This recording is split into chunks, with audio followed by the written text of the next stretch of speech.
ये कहानी अर्जुन नाम के एक साधारण युवक की है, जो अपनी आर्थिक तंगी से परेशान था।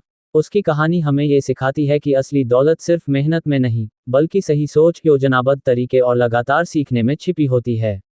अर्जुन एक छोटे से गांव में रहता था। उसके पास पढ़ाई लिखाई की बुनियादी डिग्री थी और वह रोज एक दुकान पर 12 घंटे काम करता था। दिन भर की मेहनत के बाद भी उसके पास महीने के आखिर में कुछ नहीं बचता था।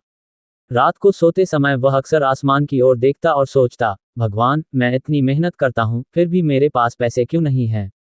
अर्जुन के दोस्त रमेश और सतीश उससे कहीं कम मेहनत करते थे, लेकिन उनकी जिंदगी बेहतर लगती थी।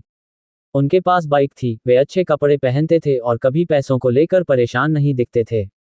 आखिर ऐसा क्यों है? अर्जुन ने खुद से पूछा। एक दिन गांव में एक प्रसिद्ध व्यापारी विजय जी आए। उन्होंने गांव के युवाओं के लिए एक सेमिनार रखा। अर्जुन भी उत्सुकता से वहां पहुंचा। सेमिनार के दौरान विजय सर ने कहा, अगर आप गरीब पैदा हुए हैं, यह आपकी गलती नहीं है। लेकिन अगर आप गरीब मरते हैं, तो यह जरूर आपकी गलती होगी। अर्जुन का दिल धक धक करने लगा। ऐसा लगा मानो ये बात सीधे उसे कही गई हो।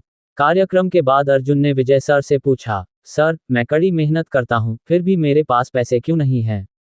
विजय सर ने मुस्कुराते हुए अर्जुन को एक कागज और पेन दिया और कहा, तुम्हें 3 बातें लिखनी हैं। 1. तुम अपनी कमाई कैसे खर्च करते हो। 2. तुम रोज क्या नया सीखते हो। 3. क्या तुम अपनी बचत को कहीं निवेश करते हो। तारांकन। अर्जुन का चेहरा उतर गया।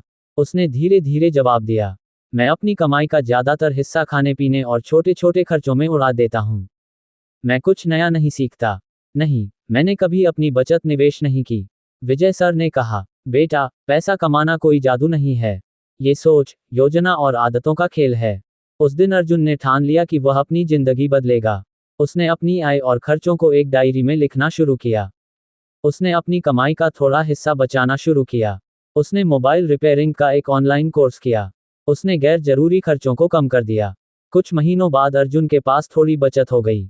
उसने उन पैसों से एक second hand mobile repairing toolkit खरीदी और गांव में अपनी छोटी सी दुकान शुरू की। शुरुआत में ग्राहक कम थे, लेकिन अर्जुन ईमानदारी और मेहनत से काम करता रहा। धीरे धीरे लोग उस पर भरोसा करने लगे। अर्जुन की दुकान अब अच्छी चलने लगी थी। उसने अपनी कमाई का एक हिस्सा नए टूल्स और मार्केटिंग में निवेश करना शुरू किया। उसने सोशल मीडिया पर अपनी दुकान का प्रचार किया और आसपास के गांवों में भी अपनी सर्विस का विस्तार किया। वह रात को देर तक किताबें पढ़ता, बिजनेस से जुड़े वीडियो देखता और हर दिन कुछ नया सीखता। कुछ सालों बाद अर्जुन की दुकान एक सर्विस सेंटर में बदल गई।